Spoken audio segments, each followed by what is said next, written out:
I'd like to thank everybody for joining me today. Today, I want to talk about something that I think is really important especially for our industry and for our clients.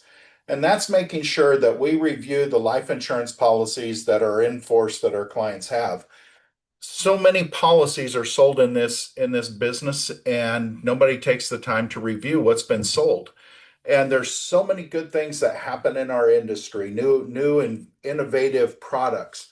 Not that we have to replace policies on a regular basis, but at least making sure that the policies that are sold are doing what they're supposed to do. And part of that is taking the time to review what our clients have in place and can we do better. Part of this is understanding our clients' goals. Now, with life insurance, we understand every life insurance policy has a death benefit. Now, one of the questions is what is that death benefit for? Is it, to pass on wealth? Is it to replace income? Is it to, keep a business in force, replace a key employee? All of these things are necessary, and we want to make sure that death benefit's in place in the amount and when it's needed. If you also look at this, we have all these new riders, long-term care riders, we have chronic illness riders, all of these things that will help our clients, cover long-term care, when those needs arise. Now, as we start looking at this is such a big issue, and now the life insurance is a place that we can cover that.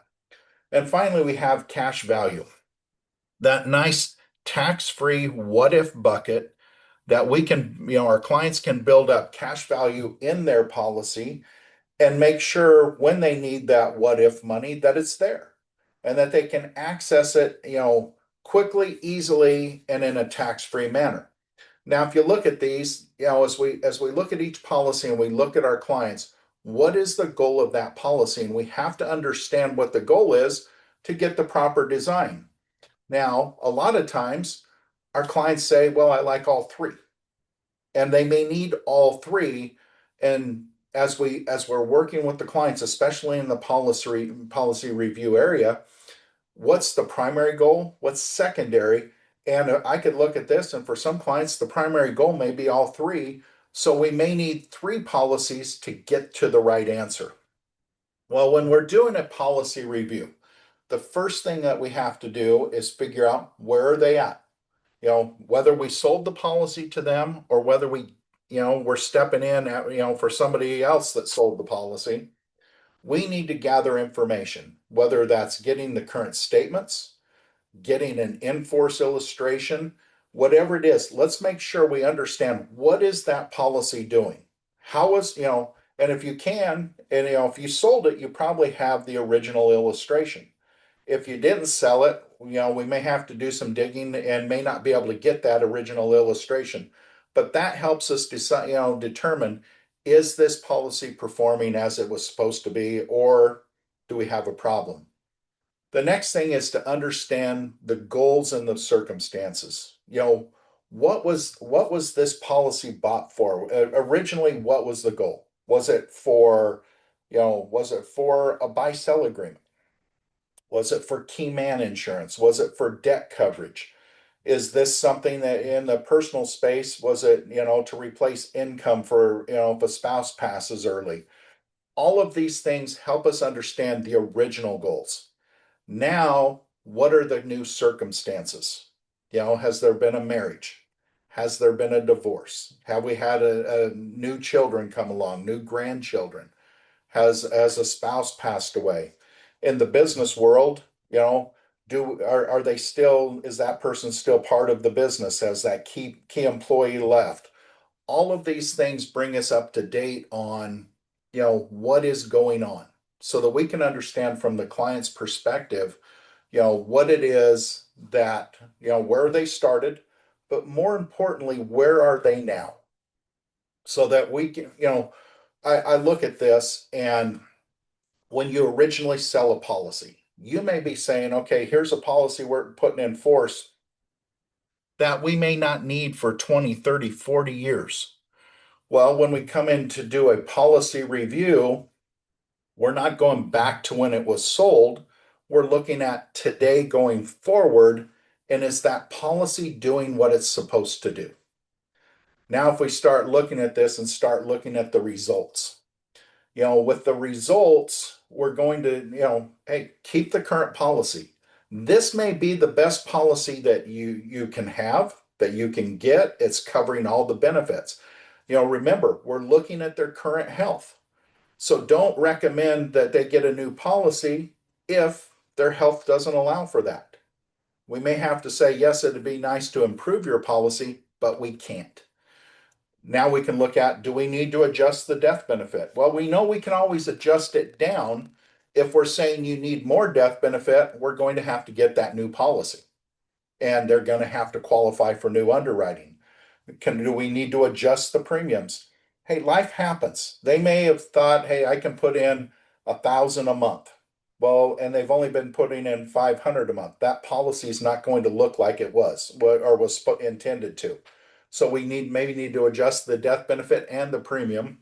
Then can we add living benefits? Is that a goal with the long-term care riders, the chronic illness? There again, if that's a big goal, we may need to get a new policy to cover that. And finally, if they don't need the policy, is it better for them to keep the policy, surrender the policy? Remember, there's the life settlement world out there, and taxes have changed. The tax reporting of life settlement versus a surrender have changed. It's the exact same tax consequence. So when I look at it, if somebody's going to surrender a policy, hey, is the insurance company going to give you more as a surrender, or can we take that out on the life settlement market and get a better result for our client? There again, we just want to know what's going to work best for them. So if you think about this, let's look at the existing policy options. So with the current policy, we want to make sure we review it, and that we're going to say, with a good objective review of this, is it in the client's best goal to keep the policy? If it's a good fit, keep it. Pat them on the back, congratulate them for making good decisions. If it needs to be changed, then let's look at what's the best way to change this policy. Now remember, you can convert a term policy, and I think that's overlooked. I think term policies get sold, nobody keeps up with it, and whoops, you've gone past the conversion period. Now you're at that point in life where it's too expensive to buy. Maybe the health doesn't allow it. We could have lost an opportunity. But if we're doing regular reviews, even for a term policy, we're going to be there when it makes sense to make that conversion. We can exchange that existing policy into a new policy, and we can use the 1035 exchange. Now be careful when you do a 1035 exchange. Do they have a loan on the existing policy? Now remember, that loan they could have put in, if it's a whole life policy, they just may have quit making their premiums and they have a loan they weren't aware of. But then you want to analyze, does it make sense to carry over the loan, pay off the loan, and just carry over the net? Whatever's best. Also remember, we can exchange using 1035, we can exchange a life insurance policy for an annuity. So now if they're at that point in life where, hey, they build up cash value, they don't need the death benefit, but they could use income and more periodic recurring income, maybe an annuity works better and we can 1035 into that annuity. Finally, if they're looking at adding that long-term care, that chronic illness type of benefit to their policy, remember 1035 is there to 1035 the old policy to the new policy and get those extra benefits. So if you think about this, life insurance is, to me, it's putting the puzzle pieces together. And when we're looking at retirement, we're looking at family protection, business protection, what if, long-term care, all of these different things that affect our client, whether it's in the personal space or the business space, estate planning, income tax planning, business planning, all of these puzzle pieces come together. And so many times life insurance is that last puzzle piece that really brings everything together.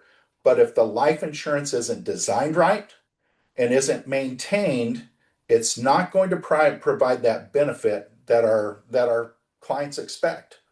So take the time, help them review those policies, make sure it's doing what they need, and the results will be phenomenal. I appreciate everybody getting on. If you have questions, reach out. If not, we'll talk again next week. Thank you.